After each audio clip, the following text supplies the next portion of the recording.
Hello, this is Chef John from foodwishes.com with creamy salmon leek pasta. That's right, a super easy, super delicious springtime pasta. Not too heavy, not too light. Some would say just right. Hey, check me out. I just busted freestyle. Anyway, not many ingredients, but big time flavor, and here's how you make it. We're going to throw some butter in a pan over medium heat, and as soon as it melts, we're going to saute our leeks. So I want you to take a leek and give it a dice. You only want to use the white parts, the light parts generally. The dark green parts can be a little tough, but if you got a little bit of that, don't worry. I'm also going to add a big pinch of salt, and we're going to sweat that over medium heat for about 6-7 minutes. So we're not really looking to brown these. We just want them to soften a little bit. They're actually going to continue to cook in the sauce. So right about there, mine were looking really good. And at that point, we're going to deglaze with some white wine and a little bit of lemon juice. And by the way, please do not buy and use cooking wine. That's for idiots. All right, so walk to the wine department, tell the person you want the best $7 bottle of white wine they have, and that's your cooking wine. Okay, so we're going to dump that in. That's going to bubble up when it hits the hot pan, of course. Give it a stir, and all we're waiting for is for most of that liquid to evaporate, which is just going to take a couple minutes, all right, maybe 2 minutes. So don't walk away. You don't want to burn it. Just stand there, give it a stir, and when you see that wine and lemon juice almost boiled away, and it kind of looks like that, we're going to add the star of the show, creme fraiche. That's right, somewhere Randy Marsh is smiling and possibly doing other things. Now, typically these creamy seafood pasta sauces are usually made with heavy cream only, but by using creme fraiche, we're going to get that same awesome creamy texture, plus a way more interesting flavor in my opinion. Creme fraiche has that beautiful, slightly fermented, tangy flavor, like a sour cream, a little bit nutty, very deep and complex. Really, really beautiful. Now, just to confuse you, I did put a small splash of cream there just because I had it in the fridge and I didn't want to waste it. It was only like a quarter cup. So you can really use any combination of creme fraiche and cream. The more creme fraiche, the better. And as you know, very simple to make. So check out that video. And then to finish the sauce, we're going to add a little bit of cayenne and then a little touch of tarragon mustard. If you can't find tarragon mustard, you're just going to use a little Dijon and some chopped tarragon. That's easy. All right, once all that's in there, I want you to give it a stir. Reduce your heat to low and just let it sit there while you prep your salmon, okay? And speaking of salmon, I'm using a wild salmon, which is what you want to try to find. A frozen wild salmon's always going to be a better choice than a fresh farmed.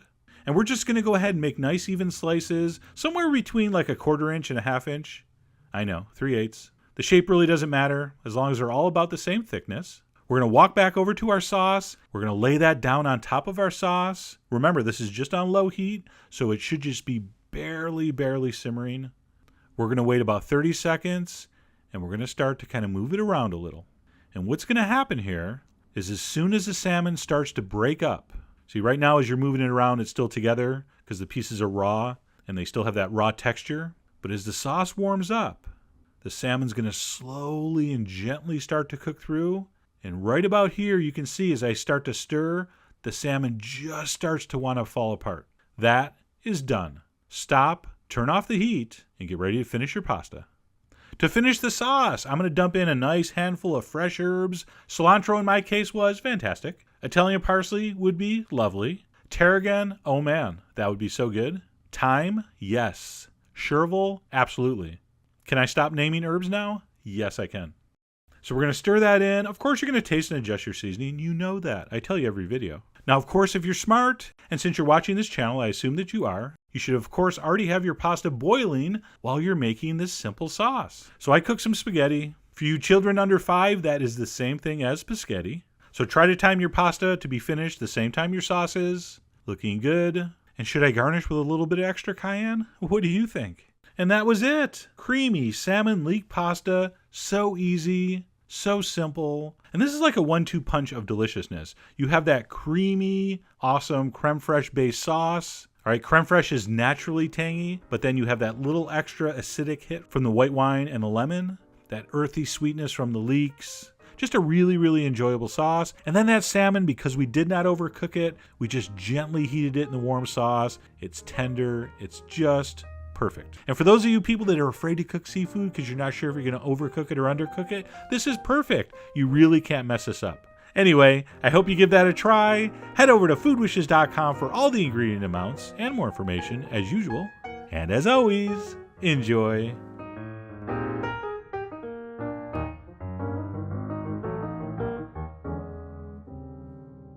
cream of asparagus soup. That's right, I'm going to show you how to make this unbelievably easy and classic spring soup. And if you're wondering, does it taste as delicious as it looks? You bet your asparagus it does. But anyway, we always get lots of food wishes for vegetable soups, and this is one of my all-time favorites. And it's always a great sign when a recipe starts with a chunk of butter. So we're going to melt some butter over medium heat in a soup pot. As soon as that melts, we're going to dump in a finely diced onion, along with a large pinch of salt. And the reason I diced it small is because we want this to soften and sweeten, and that will happen quicker if the pieces are a little smaller. And because the asparagus cooks so quickly in this recipe, we need to make sure the onions are perfectly soft in this stage. Otherwise, you're going to be pureeing undercooked onions into your soup, and it will just not have that same delicious sweet flavor. So take your time, make sure they get nice and soft and golden. That took me about 10 minutes or so. And at that point, we're going to add some chicken broth and or stock. Of course, you can use vegetable stock. I'm also going to add a couple cups of water. And then we're going to raise the heat up to high to bring this up to a simmer, because I want to simmer those onions for another 15 minutes. And that's for two reasons. It's going to make sure the onions are beautifully sweet and fully cooked. And it's also going to give us the perfect amount of time to prep our asparagus. So let it come up to a simmer on high, then reduce your heat to medium, and just let it simmer like that while you work on your asparagus. So we're going to head over to the cutting board. We're going to grab a few spears in our hand. We're going to cut the tips off and then simply go down the spear about every inch, cutting like that. And by the way, we are going to strain this, so do not worry about the woodiness near the bottom. You can cut all the way. And that is all there is to it. You can do that, right? That's what I thought. So we're going to want to do about 2 pounds of that. Of course, those have been thoroughly washed first. Once that's done and once our stock has simmered for 15 minutes, go ahead and dump in the asparagus. We're going to turn the heat back on to high. And we're going to cook that asparagus, stirring occasionally, for about, 5 to 10 minutes, or until they're just barely tender. They should still stay somewhat green, but if you take the back of a wooden spoon and press it against your pot, they will smash. And that is the perfect doneness right there. So we don't want to undercook them, just trying to keep them bright green. All right, we need to cook it long enough to get rid of that bitterness. And of course, on the other hand, we don't want to go too far. Otherwise, they're just going to get all mushy. That color will turn kind of a yucky gray-green, and nobody wants to look at that. So try to get them right in that sweet spot, literally, where they're still green, but just barely tender. Once that happens, you're going to turn off the heat, and we're going to puree this perfectly smooth. I'm going to use a stick blender. You can use a regular blender or food processor. Be very careful, of course. And by the way, I was experimenting here with an overhead light on the stove, but it was making these brutal shadows, which was really bothering me. So let me turn that off. There we go. And this, of course, is time-lapse. That took about 3 minutes. You want to get it as smooth as possible. All right, it's going to look something like that. I just love that color green. So beautiful. Okay, now that that's done, you could eat the soup like this, but I'm going to suggest we strain it to make the texture a little finer, a little fancier. So we're just going to pass that through a mesh strainer. And you can see it's going to catch all those tougher fibers. So if your spears were sporting wood at the bottom, this is going to catch all of that. So anyway, there we go. Mine's strained, looking gorgeous. We're going to turn the heat back on to low at this point. We're going to season it up with a little bit of cayenne pepper, some finely and freshly ground black pepper, a good amount of salt. Under-seasoned vegetable soups are the devil's playground. So a nice big pinch of salt. And then it is, after all, called cream of asparagus, so I'm going to throw in a half a cup of heavy cream. All right, it sounds funny to say that cream is optional in a cream of asparagus, but it really is. If you're really watching the calories, it could be omitted, but it really does increase the gorgeousness of this soup by, I'm going to say, 50 to 60%. So I hope you put some in. By the way, extra credit if you use homemade creme fraiche. That is just unreal in this. All right. And believe it or not, that cream of asparagus soup is pretty much done. Of course, we're going to give it one last taste just to be sure. And once you're happy with it, you can go ahead and start ladling that up into some hot bowls. But I'm going to show you one extra optional step because I know you fancy yourself as some kind of gourmet foodie type person. We're going to do a little lemon Parmesan cream. And all that is a splash of whipping cream in a bowl. We're going to add some finely grated Reggiano Parmesan, a little bit of lemon zest, and we're just going to whisk that up for just a minute. It's just going to thicken ever so slightly. All we're doing is introducing a little bit of air so that it kind of sits up on the surface of the soup, and you'll see in 1 second. So ladle your soup into the bowl. Drizzle a little bit of that Parmesan lemon cream on top. We'll take a wooden skewer and give it a little stir to give it kind of a design. All right, don't try to do a design. Do this mindlessly. Let the bamboo think for you. And once you've done that, maybe a little more lemon zest, maybe a little sprinkle of cayenne, the red merging with that yellow to form orange, which will remind everybody of sunny days and that warmer spring weather that's right around the corner. And how did it taste? Incredible. We're going to stir in that creamy topping. The texture is so smooth and silky. The flavor is just pure asparagus in all its sweet, mild glory. Just a perfect bowl of asparagus goodness. Oh, and by the way, you know whose favorite soup this is? Britney Spears.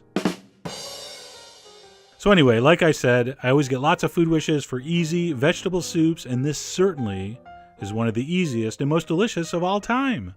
So I really hope you give this a try. Head over to foodwishes.com for all the ingredient amounts and more info as usual. And as always, enjoy.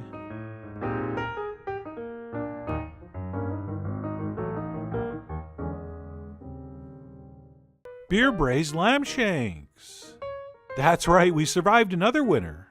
And give or take a few White Walkers, it really wasn't that bad. But anyway, with spring currently being sprung, one food I'm always thinking about this time of year is lamb. And when you combine that with the fact that I'm pretty much always thinking about beer, the result was this very delicious, very easy, and extremely comforting dish. So with that, let's go ahead and get started with the star of the show, our shanks. And I'm just going to do 2 of them. And as far as portioning goes, 1 per person is perfect. And since these things require absolutely no trimming, we'll just go ahead and skip right to the part where we generously season with salt and freshly ground black pepper. And of course, we'll be doing both sides. But wait, there's more. Whenever we're seasoning a couple hunks of meat like this, especially if we're on butcher paper, once we've done both sides, what we want to do is sort of pick up the meat with our tongs and then give it the old tappa-tappa on the paper so that we pick up any excess seasoning with the areas that have not been seasoned already. So just a little possibly unnecessary tip for you.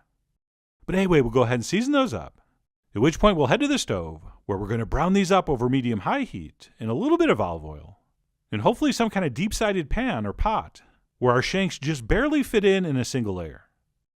And if I remember, I will review pan and pot choices for this recipe on the blog post. But anyway, like I said, we'll go ahead and brown these over medium-high, which I will admit is not going to be the easiest thing in the world. Or if you had someone design a cut of meat with the purpose of being really, really hard to brown, they'd probably come up with a shape very similar to these shanks. Okay, so there's not really a lot of flat areas, which does make this searing a little bit more challenging.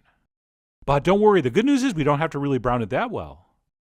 So we'll just turn that around the best we can, occasionally finding a flat or flattish surface. And even though we're not going to get that beautiful uniform searing we usually shoot for, what's still happening is that meat juice is caramelizing onto the bottom of the pot. And even though there's not a ton of it, believe it or not, that stuff is really what's going to add a lot of flavor to our sauce. So I gave those about 5 minutes or so, browning those to the best of my abilities. And then what we'll do once those look a little something like this is go ahead and remove those from the pan.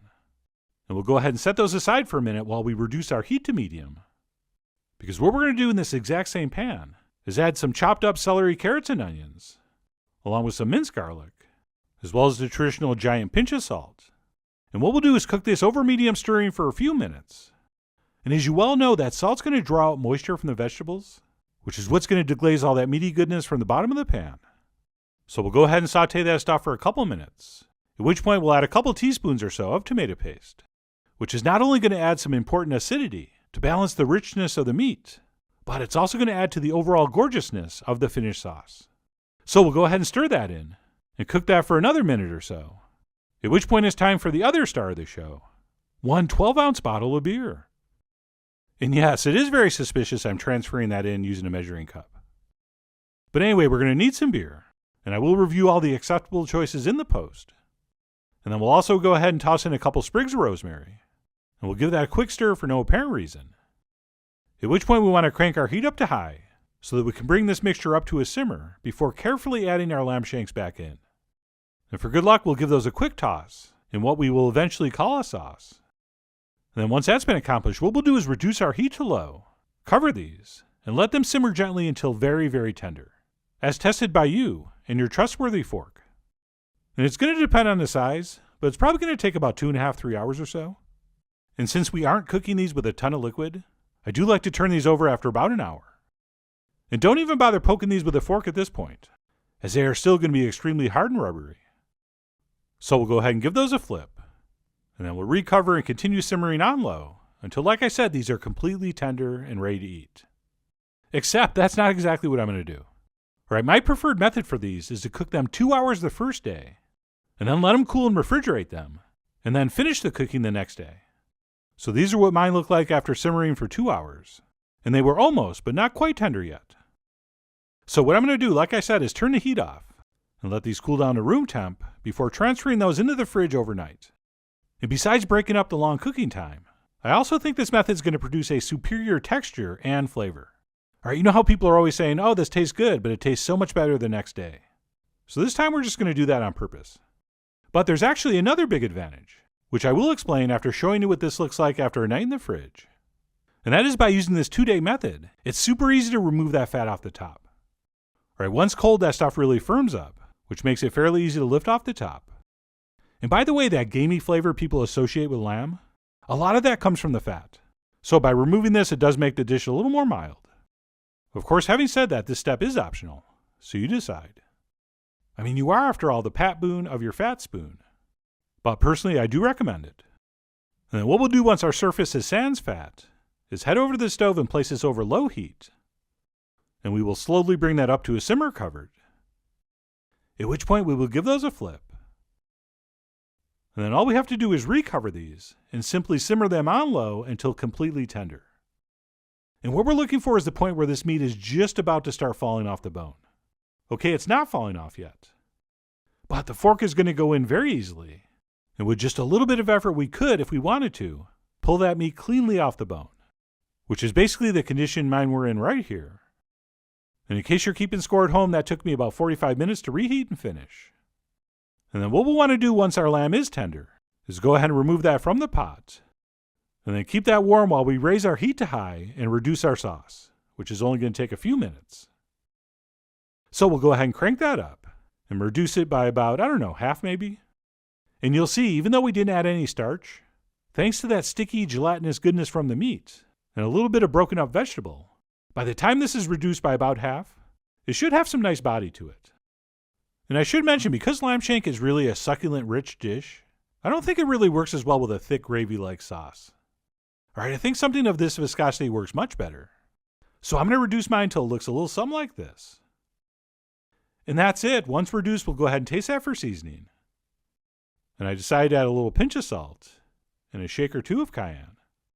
And once that's stirred in, and we double check to make sure everything's tasting exactly how we want, we are officially ready to spoon that lusciousness over our lamb, which is hopefully sitting on top of some spring onion mashed potatoes. And while I was doing this, I couldn't decide whether it smelled better or looked better.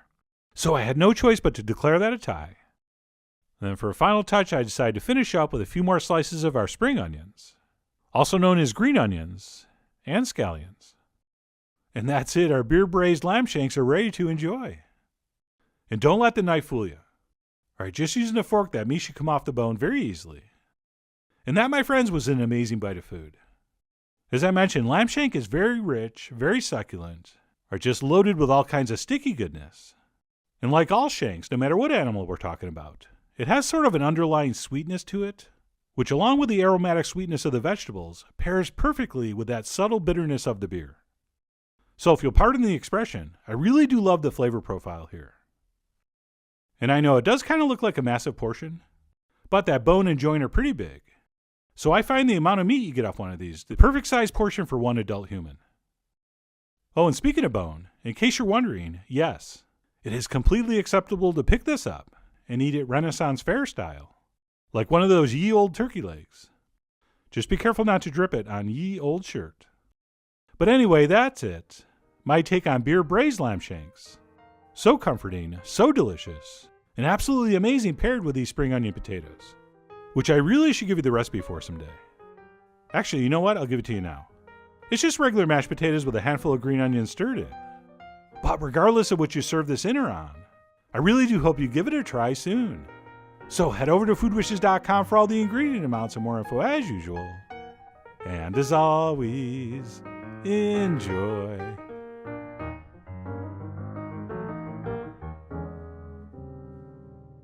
Poke! That's right, I generally don't do videos of recipes that are this trendy, but in this case I'm going to make an exception. And that's because there's a bunch of poke bowl spots that have sprung up in the neighborhood. And I'm watching my friends line up to pay like $15 for what is essentially a few cubes of raw tuna tossed in soy sauce. And of course there is a little more to it than that, but not much more. So the point of this video is to make sure everyone that enjoys poke is aware of just how easy this is to make at home. And to get started, we'll go ahead and put together the only thing we need besides the raw fish, And that's going to be our marinade, which starts with some soy sauce. And no, not low sodium. We're going to need all the sodium we can get here. So I'm using regular, real, premium soy sauce. Okay, this stuff makes up the majority of the marinade, so you do want to use something nice. And then to that, we will add a couple tablespoons of sesame oil, which hopefully is relatively fresh, and you store it in the fridge, because that stuff can go rancid. So if you've had a bottle in the pantry since Clooney was on television, you may want to toss that and get a new one. And then we're also going to do a little bit of fresh ginger. I just grate that using the microplane. So we'll do a little fresh ginger, followed by some sliced green onion. And by the way, if you have access to those sweet Maui onions, some of those thinly sliced in this is very nice. And then I do like to add a little bit of heat to this, which we could do in a lot of different ways. This time I'm going to use some Aleppo pepper, which is pretty and has no seeds. Plus, this proves I don't put cayenne in every recipe. So we'll do a little heat, which means we also need a little bit of sweet, which I'll add in the form of some chopped up macadamia nuts. And while these aren't traditional, some Hawaiian nut I forgot the name of and that we can't get is. So we'll use this instead, mostly so I can eat the rest of the can. And then we'll also throw in a little bit of salt, preferably Hawaiian. But if you don't have that, and you probably don't, a little bit of kosher is fine. And then, last but not least, we'll toss in some weed. No, not like Maui Wowie, as in seaweed. So I have some dried seaweed, which I believe is called wakame, or at least that's what's on the label. And I know it looks black, but it's actually a really dark green. So what we'll do is we'll crumble in a little bit of that, which is not only going to add another salty element, but also is going to add a very interesting flavor, and one very reminiscent of the sea.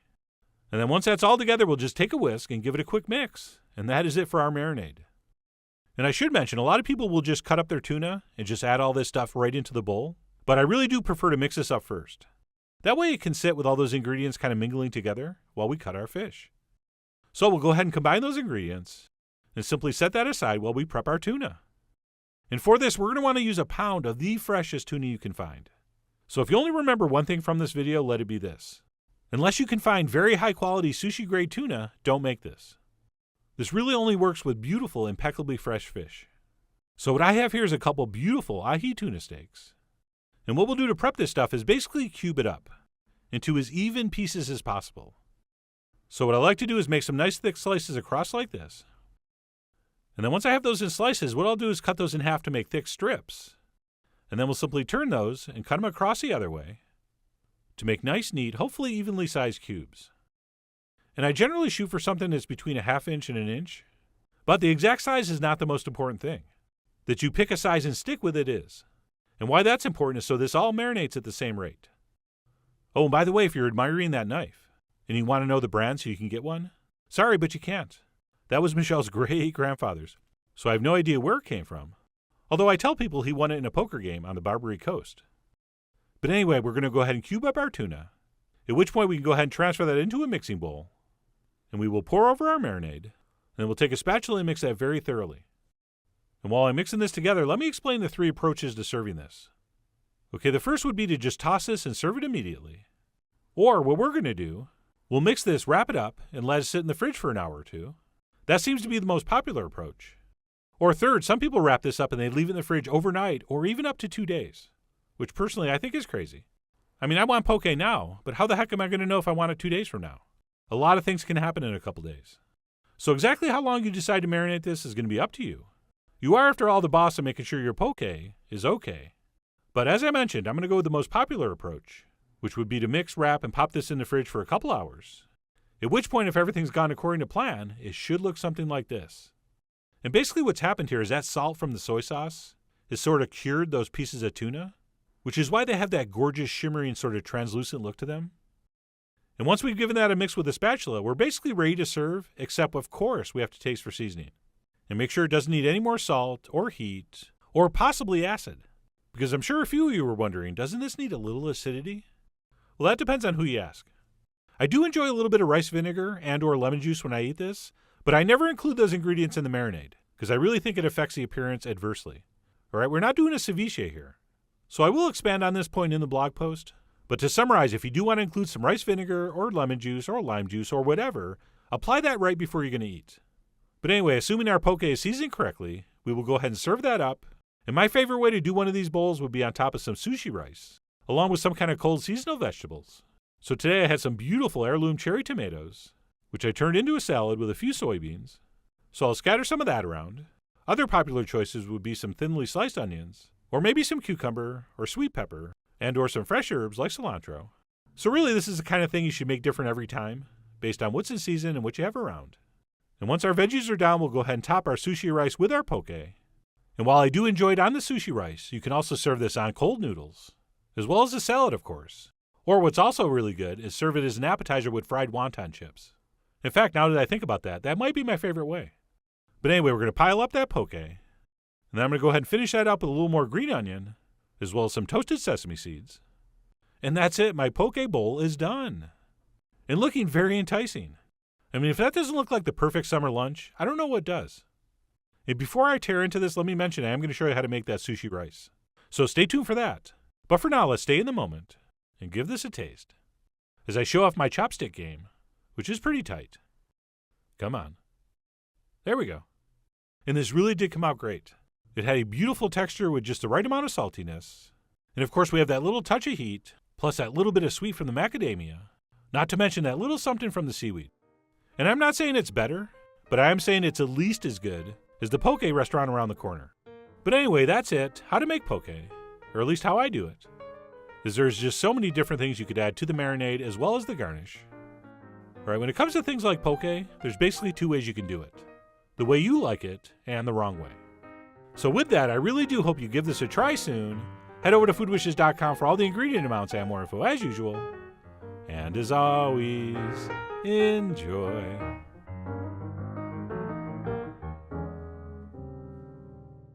Spring Vegetable Tart. That's right, you know a recipe's gone well when the biggest problem you have is people don't want to eat it because it looks too good. But similar to the great sand paintings of Tibet, after observing its beauty for an appropriate amount of time, it must be destroyed.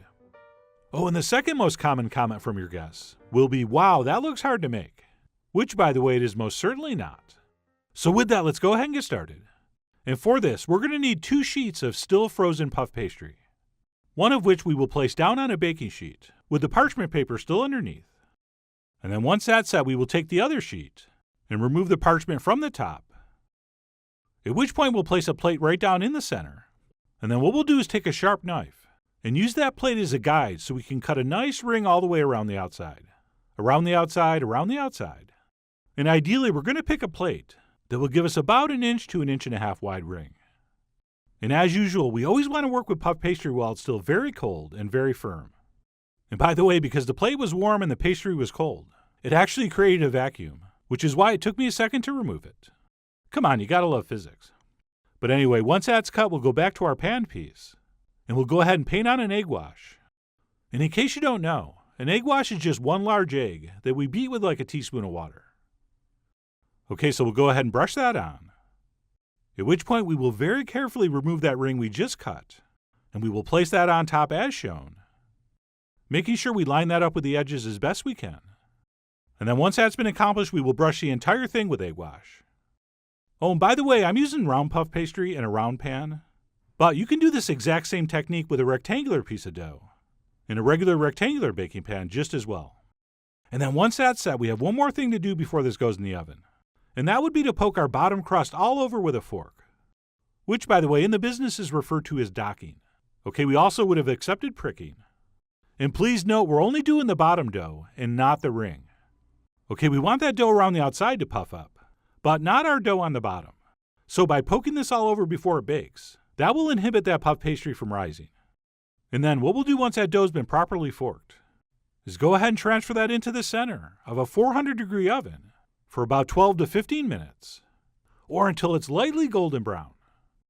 All right, we don't want to go too dark, because we do have to bake this one more time with the cheese mixture. So we don't want this cooked all the way quite yet. And then, very important as soon as this comes out, is we want to take the back of a fork and press down the bottom of our tart. All right, all over, all the way to the edge of that ring of crust. And it might take a minute, but by doing this warm, we should be able to press that down fairly flat. Whereas if we let this cool first, that pastry in the bottom will tend to break and crack and flake off. Okay, so we definitely want to do this move right when it comes out of the oven. And then, once that's been accomplished, we can simply set that aside and move on to our extremely easy to make cheese filling, which for me will start with some room temperature goat cheese. And we'll want to go ahead and season that up with some kosher salt, freshly ground black pepper, and a few shakes of cayenne, of course. And then I think we're also going to want a nice handful of fresh herbs in here. And I'm using a beautiful and aromatic combination of dill, lemon, thyme, and parsley. But really, any kind of green herb will work here. Yes, even that one. And then we'll finish this up by adding the rest of our egg wash, as well as a splash of cream. And that's it. We'll go ahead and take a spatula and mix this until nice and smooth. And by the way, if you're not into goat cheese, which you really should be, but if you're not, this will work with any soft, fresh cheese. All right, things like cream cheese, ricotta, farmer's cheese, fromage blanc will also work. But anyway, we'll go ahead and mix that up, at which point we'll transfer that onto our tart shell. And then using a knife or some kind of small spatula, we will spread that from the center out, eventually all the way out to our outside ring of crust. And then what we'll do once we have that evenly applied is transfer that back into the center of our 400-degree oven for another 12 to 15 minutes or so, or until our goat cheese custard is set and that outside ring of dough is nicely browned. And after about 14 minutes, mine was looking and feeling just right. And then what we need to do at this point is let this cool all the way down before we try to top it with our vegetable salad, which is perfect because that'll give you just enough time to get your other ingredients together. And once it does cool down, we can go ahead and remove that parchment paper. And that's it. Once we have everything cooled and prepped, we can move on to final production. And the first thing we'll need for that is a beautiful base of greens, into which we will stick our vegetables. And I'm going with a very colorful combination of red endive, watercress, and sliced hearts of romaine, which I'm going to toss in a little bit of olive oil. And then once that's nicely shined up, we'll go ahead and transfer that onto our tart and arrange that quickly but thoughtfully, of course leaving our outside ring of crust exposed. And then once that's set, we can move on to dressing and placing on our vegetables, some of which I have in this bowl. And I'm going to dress these very simply with just some kosher salt, some olive oil, and a whole bunch of freshly squeezed lemon juice. And we'll go ahead and give that a nice toss until everything's coated, at which point we'll start placing these veggies in and on our bed of greens. And of course, any kind of fresh veggies will work here. Okay, I went with some asparagus tips, as well as some gorgeous rainbow carrots, and something very delicious called Romanesco, which is basically a cross between broccoli and cauliflower. And if times are tough, you could just use broccoli. And not only can you use any veggies you want, you can use them for this in almost any condition. Right? We can use shaved raw vegetables, we could use pickled vegetables, we could use grilled vegetables or roasted vegetables, or what I'm using here, which are pieces of vegetables I just quickly blanched in salted water. And I will go into more detail about all your options in the blog post. But as far as which veggies you put on here and how you cook them, the possibilities are endless, so use whatever you want. I mean, you are, after all, the Fred Astaire of your tart jardiniere. So this is the part of the operation you can really personalize, preferably after a trip to the farmer's market. But anyway, after my lightly blanched veggies were placed on, I continued with some thinly sliced radish, using both the always beautiful watermelon radish, as well as just a plain old regular red radish. Oh, and as you're doing this, if you can't find a good spot for something, just eat it. And then I also decided to tuck in some sliced cherry tomatoes, which, while not technically a spring vegetable, I still thought would pair perfectly with our goat cheese filling. Plus, technically those are a fruit and not a vegetable, as people with nothing better to do will tell you. And then I went ahead and finished up with the peas de resistance, which were some lightly blanched sugar snap peas that I carefully tore off half the pod to expose the peas inside. You know, since I had like 20 minutes to kill. And to me, those really do take this up to another level visually. And by the way, some of the peas are going to fall out if you try to do that. But that's okay, just place them back in the pod. And that's it. Once my vegetables were placed on, I went ahead and finished up with some sprigs of dill that I poked in here and there. And I said sprigs, but I'm pretty sure those are fronds. In any event, I went ahead and poked some in. And then for one final touch, I applied a nice light drizzle of olive oil. And that's it, our drop-dead gorgeous spring vegetable tart is done. So I went ahead and transferred that to a slightly more photogenic surface. And I took way too many pictures. Because I have to admit, I was pretty impressed with myself with how this came out. I mean, let's be honest, when it comes to food styling, I do not have the skills of a Martha Stewart. I mean, I barely have the skills of a Rod Stewart. But if you use enough veggies, anyone, including me, can make this look nice. But anyway, after taking like 100 pictures, I realized it was getting late and the sun was going down. So I went ahead and cut a piece. and just ate it right on this platter. And it really was magnificent. Right, that combination of crispy buttery pastry and tangy creamy cheesy filling, topped with our gorgeous array of fresh veggies, really does make for quite a unique and memorable experience. Okay, I think your guests are going to be talking about this one for a while. And even the vegetable haters in your clan will be like, hey, can I get a piece of that? And above and beyond its stunning beauty, what we have here is basically an upside-down salad, which is usually greens topped with some kind of dressing and then cheese, then croutons, which are basically the same components we have here, except they're in reverse order. But anyway, that's it, what we're calling Spring Vegetable Tart. To summarize, I loved everything about this, including it's easy and very fun to make. So whether you're going to do this for some kind of special brunch, like Easter or Mother's Day, or you just get inspired after a trip to the farmer's market, and you're in the mood to create something that will make everyone smile, I really do hope you give this a try soon. So head over to foodwishes.com for all the ingredient amounts and more info as usual. And as always, enjoy.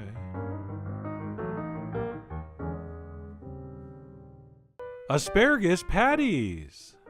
That's right, it's officially spring, which is when a young man's fancy lightly turns to thoughts of love. And also experimenting with vegetables. But of course not at the same time. But anyway, the point is it's spring. And besides lots of thoughts of love, there's also lots of asparagus at the market. And since I'm always on a quest for new and exciting ways to cook it, I tried a little bit of an experiment at enjoying it in patty form, which really did come out quite well. So with that, let's go ahead and get started by bringing some salted water to a boil. And by the way, when I say salted water in the context of cooking vegetables, I'm not talking about salting water like this. Right, that's just a big pinch. That does nothing. We're going to want to use like a spoon of salt. Right, that is one of the all-time secrets for cooking flavorful vegetables. And once properly salted, we'll bring that water to a boil on high heat. And once that water is boiling, we will use that to blanch our asparagus. And prepping that will be the next step. And what we have here is your standard 1-pound bunch of fresh spring asparagus. And as far as prep goes, all we really need to do is remove the woody bottom of the spear if necessary. And one trick you always hear on how to do that is to sort of bend the bottom of the spear like this. And they say it will snap right where the too tough to eat part starts. Except that's not always the case. All right, that little part was okay. So generally, I'm not a snapper, I'm more of a slicer. And these spears were pretty good and didn't require much trimming. And you can go one by one checking them out. Or you can go restaurant prep cook style and simply cut the bottom inch off every spear to play it safe. But anyway, we'll go ahead and trim the bottoms of those spears if necessary. At which point I decided to cut these in half, which by the way, you might not have to do. Right, I'm only doing that so they fit in my pan of boiling water. Speaking of which, once our water is boiling, we'll go ahead and transfer that asparagus in, where we will cook it for only 2 to 3 minutes. And that's sort of going to depend on the thickness of the spear. But regardless, we're just going to give this a very brief blanching, mostly to lock in that green color, but also to tenderize these just a little bit. So it's not so much that we're cooking the asparagus here, it's more that we're making the asparagus not raw. And then what we'll do after that's been in the water for a couple minutes is go ahead and transfer that into some ice cold water, which I should mention is not the same as water with ice in it. All right, as I've said before, save your ice cubes for your Manhattans. Just a big bowl of very cold water will do the job and stop the cooking. So we'll go ahead and let that asparagus cool completely in the water. And while we're waiting, we can go ahead and grate our cheese. And what I have here is exactly a 1-ounce piece of pecorino, although some Parmigiano Reggiano would also work beautifully. And the reason I'm going to show you this not so interesting grating scene is because there's often a lot of confusion about cheese measurements and recipes. And the reason for that is if you call for an ounce of grated cheese and people try to convert that to cups, it'll tell you to put in about 1/4 to 1/3 of a cup. But check it out. If you grate an ounce of this hard cheese on a microplane, it will pretty much fill a cup, which according to the internet is about 4 ounces of cheese. Except it's not. It's 1 ounce. And therein lies the confusion, which I may have just added to. But anyway, the point is we're going to grate exactly 1 ounce of cheese. And doing that by weight is the most accurate. And by now, after that long tortured explanation, our asparagus should be cold. And assuming it is, we'll drain that very well, and then proceed to slice it up in very, very small pieces. And of course, for an operation like this, we're definitely going to want to keep our fingertips bent back away from the knife. I mean, that just seems like common sense, but a lot of people don't do that. And since this was sort of an experiment, I wasn't exactly sure how small to slice this. All right, I was shooting for the largest pieces possible that would still hold together. And in hindsight, I probably could have cut it a little smaller, but we'll go over that. And then what we'll do once our asparagus is sliced up is add that to a bowl and proceed with the rest of the ingredients, which will include a nice big pinch of salt, as well as a little bit of freshly ground black pepper. And we'll also go ahead and shake in a little bit of cayenne just to stay in shape. And then once we've added our seasonings, we can move on to the binding agents. And here we're going to be using 3 of them. All right, the first will be our grated cheese. I know it looks like a ton, but it's only 1 ounce. We will also add to that some dry breadcrumbs. And then last but not least, a beaten egg. And we'll go ahead and take a spatula and mix this up. And anytime we're doing something like this and we're not sure if it should be 1 or 2 eggs, always start with 1 egg, since it's super easy to add more egg and literally impossible to remove some. So I started with just 1, and I gave it a mix. And as I stirred this together, it became apparent I was going to need that extra egg. So I stopped and added that in and continued mixing.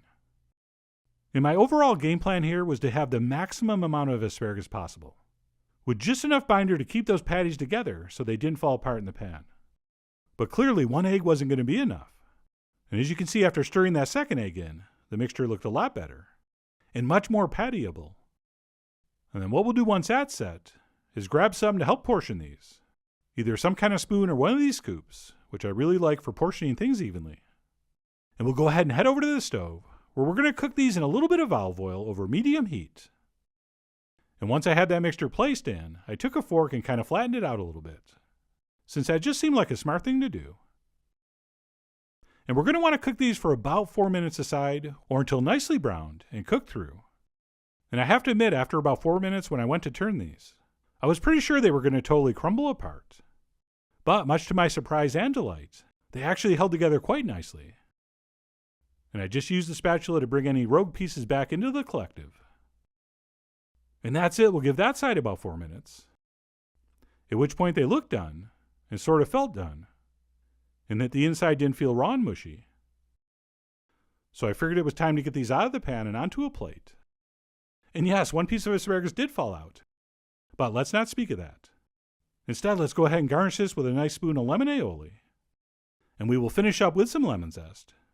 And that's it. What we are calling asparagus patties are done. And looking very, very seasonably appropriate. Right, the surface almost looks like there's green plants starting to sprout up through the cold, dark soil. By the way, I stole that brilliant observation from my wife, Michelle. But anyway, I really did think this looked gorgeous. So I grabbed a fork to make sure it tasted just as good. And it really, really did. Like I said, I wanted this to be as asparagus-y as possible, with just the minimum amount of other ingredients needed to hold this together. So for an experiment, it really did come out nicely. And would have held together even better if we cut our asparagus a little bit smaller. Which I may do next time. Or not. It'll depend on my mood.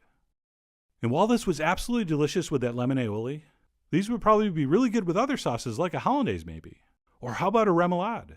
Or maybe we serve them even simpler with just some fresh lemon juice. Okay, so if you do make these, feel free to experiment. I mean, you are, after all, the Brittany of your spears. And speaking of oops, I did it again. I've never not regretted using lemon zest in one of these videos. I mean, it looks nice on camera, but I'm not sure that justifies how annoying it is. What we probably should have done is just use the microplane and just grate a little zest on there. Anyway, having said that, life is way too short to get upset over those kind of minor issues. What I really should be focusing on is just how fantastic this really was, and how much I really hope you give these a try soon. So head over to foodwishes.com for all the ingredient amounts and more info as usual. And as always, enjoy.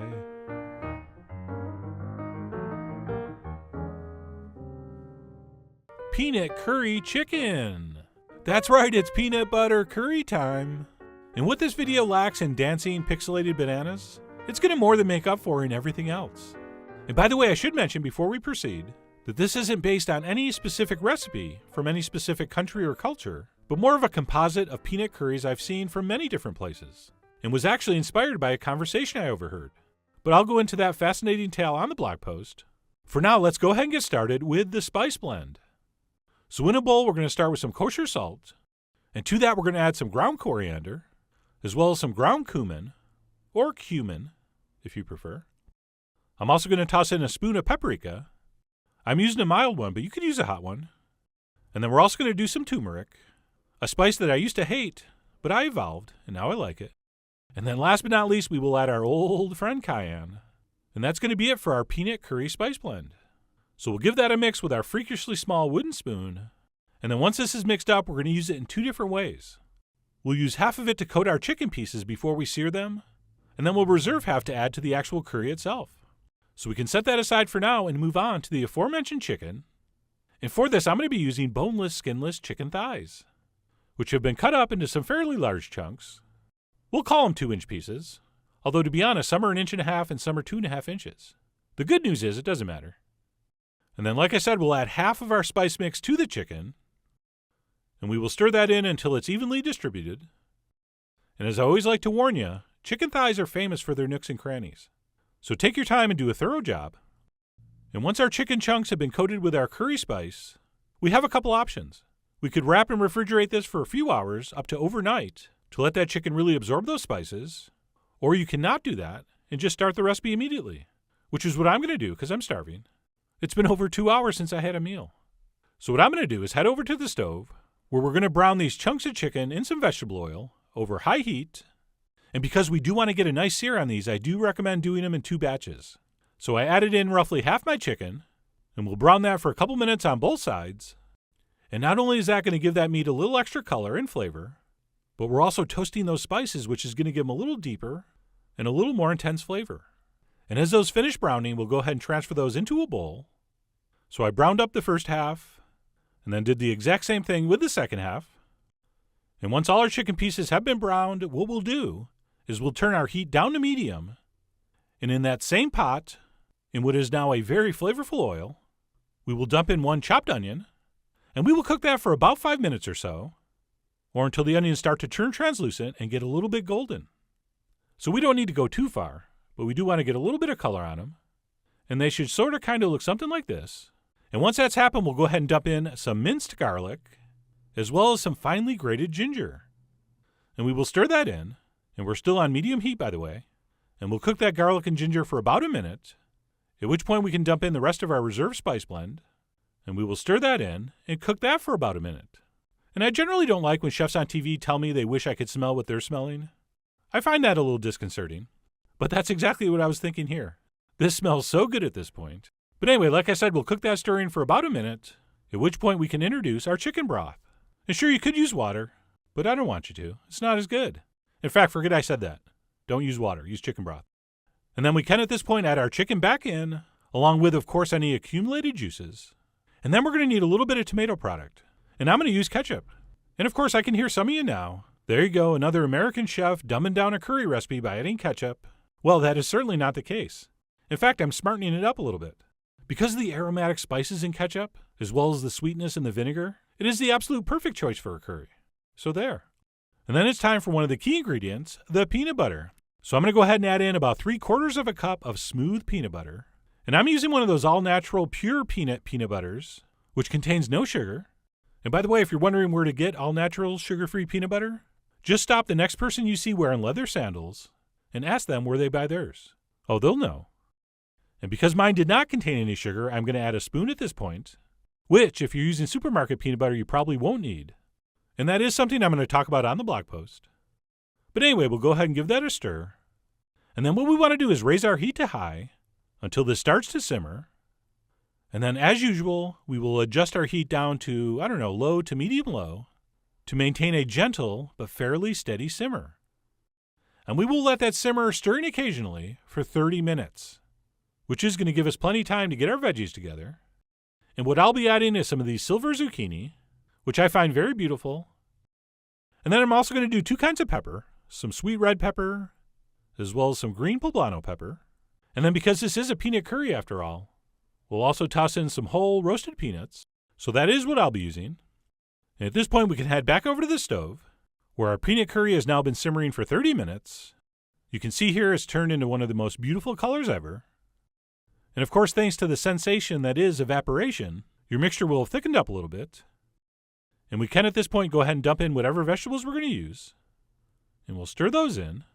And then our game plan to finish this dish is very, very simple. All we're going to do is continue to simmer it for approximately 30 to 40 minutes, or until our chicken and hopefully vegetables are fork tender. And of course, we're going to give it the occasional stir, as well as monitor the liquid level, So if at any time you think it needs another splash of broth, toss one in. So I let mine continue to cook for approximately 35 minutes, at which point it was looking and smelling amazing. So right here I figured I was pretty close to done, but there's no guessing in cooking. So I grabbed a fork to make sure my theory was correct, and that my chicken was perfectly tender, which it was, and extremely delicious. And of course we also want to give the sauce a quick check for things like salt and heat. And mine was good, so I didn't need any adjusting. So at that point I turned off the heat and grabbed a ladle, and you can get a nice look here at what I think is the perfect thickness, or the ideal viscosity, as my good friend who I've never met, Alton Brown, might say. So I'm going to go ahead and ladle that up into a nice hot bowl, and of course garnished it with a big scoop of vanilla ice cream. Just kidding, it's steamed rice. So we'll add a scoop of steamed rice, and finish that off with a little freshly chopped cilantro, as well as a few more peanuts. And that simple and stunningly beautiful peanut curry chicken is done, but not ready to eat yet. Before we dig in, I highly recommend a little bit of fresh lime juice. That little bit of acidity is really going to cut through that rich peanut butter, as well as brighten up those spices. So I squeezed in about a half a lime, and suggest you do the same. And then, finally, it's time to grab a spoon and dig in. And as gorgeous as that curry looks, the taste was every bit as beautiful. I mean, the way the richness of the peanut butter plays against those spices, it's just decadent enough without being off-putting. And you'll hear foods described as addictively delicious, and this is absolutely that. I mean, all you're thinking about as you finish one spoon is that next spoon. And when it comes to food in general, and curries in particular, that's exactly where you want to be. But anyway, that's it. Peanut curry chicken. As I said earlier, I didn't base this on any specific recipe from any specific country or culture. So save your email on how I desecrated one of your national dishes, because I didn't. At least not on purpose. I could have accidentally, but that doesn't count. So I really do hope you give this a try soon. Head over to foodwishes.com for all the ingredient amounts and more info as usual. And as always, enjoy.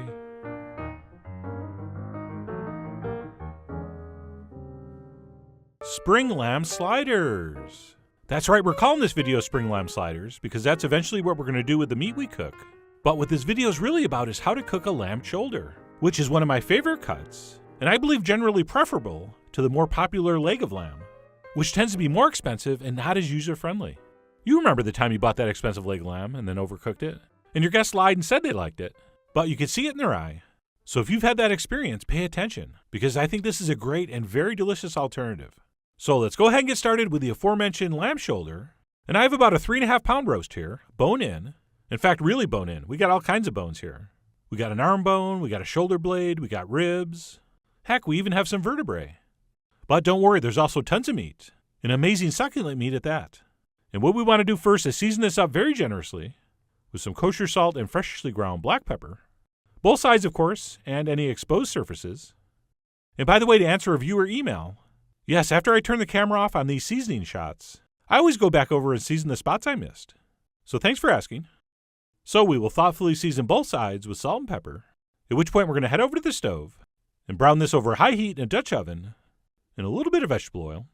So we will start with our meat side down, bone side up, and we will sear that side very well for about 4 or 5 minutes before flipping it over.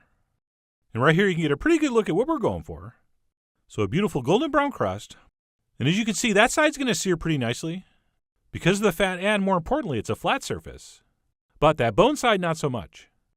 But regardless, we'll just let that second side cook for about 4 or 5 minutes. And while it does, I like to add my roughly chopped onions and garlic and just sort of situate that vegetation in and around my lamb. And what'll happen while we're giving that bone side a little bit of a sear, those onions are going to soften up a little bit and, yeah, start to turn translucent. So we'll add those in and give them a little stir once in a while.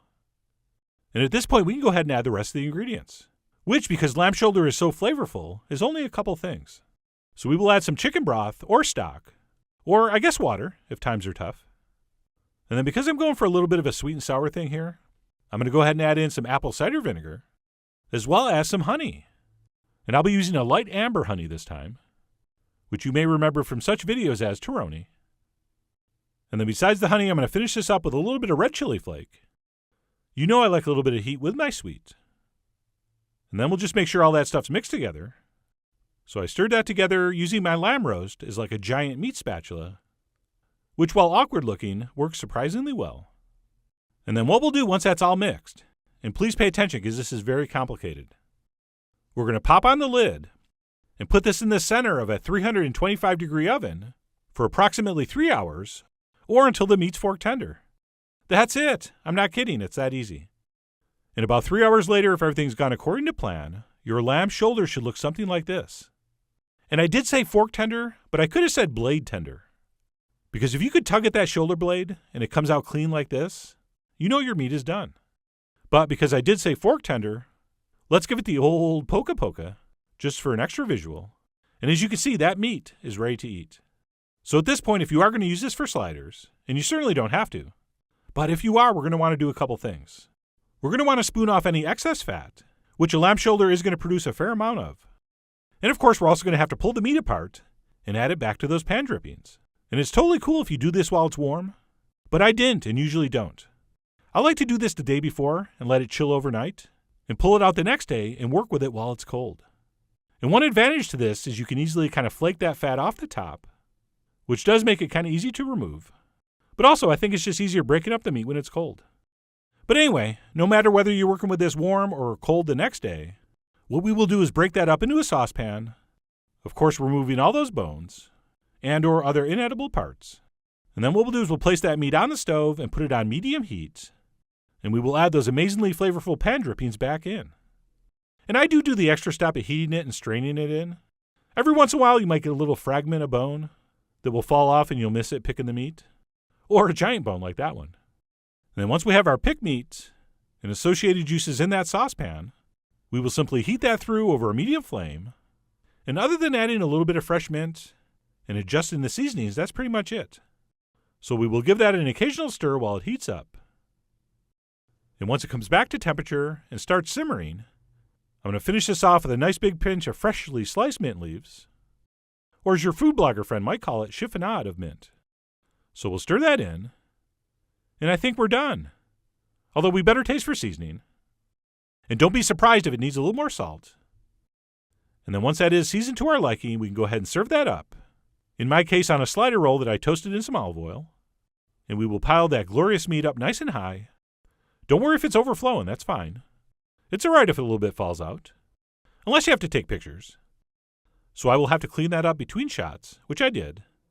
So I tidied that up and decided to finish with some chili flakes, which I also will be cleaning up. And then last but not least, a little touch of extra fresh mint, and we will place on the top and impale it with the obligatory and possibly gratuitous slider skewer. And that's it, our spring lamb slider's done. And I was going to say looks amazing, but you know what, if we're being honest, pulled meat never really looks that awesome, but man does it usually taste awesome, and this certainly did. With a little bit of sweetness from the honey and a little bit of tanginess from the vinegar, and of course we also have a little bit of heat from the chili flakes, not to mention that sweet herbaceousness from the mint. So just an incredibly tasty bite of food. I'm going to have another bite as soon as I cleanse my palate with a prop chip. And you should have plenty of amazing juices, so don't be afraid while you're eating to spoon a little more on. And while that shot was out of focus, the effect was incredible. I mean, it's kind of loosey, kind of juicy, and yet it will stay together fairly nicely as you're eating this. So I just absolutely loved how this came out. Oh, and by the way, in case you're wondering, that's a sliced watermelon radish, which really does look like what it's named for, especially if you sprinkle on a few black sesame seeds. And they actually taste pretty good. I mean, not as good as meat, but pretty good. So whether you are making this for the holiday, or March Madness viewing party, or anytime you want rich, delicious, succulent meat, I really do hope you give this a try. So head over to foodwishes.com for all the ingredient amounts and more info as usual. And as always, enjoy.